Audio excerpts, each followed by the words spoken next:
Welcome to the Tech Egg. Don't get scrambled. Enjoy the video. In this video, I will explain how to get Cassandra's tome. To start, you'll need to venture into a dungeon. The good news is you can choose any dungeon from the specified list, and you can even run the same one 5 times.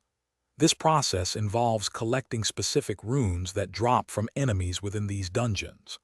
Prepare for multiple runs, as you can only carry one rune at a time, making each trip back to turn it in a crucial step.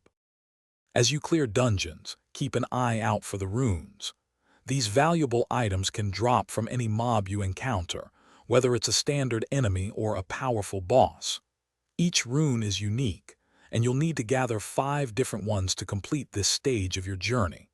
Remember, you can only hold one rune at a time, so each successful drop means a trip back to turn it in before you can collect the next.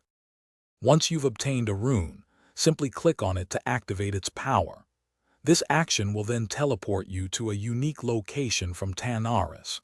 Your next task is to find the specific book that matches the rune you've just acquired.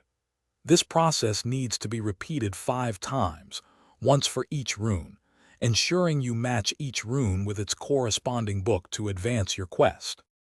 Upon successfully turning in all 5 runes and matching them with their respective books, a new quest will unlock. This quest is offered by a dragon in the special location you've been visiting. Complete this final challenge, and Cassandra's tome will be yours as a reward. This powerful trinket will significantly enhance your character, making all your dungeon efforts truly worthwhile.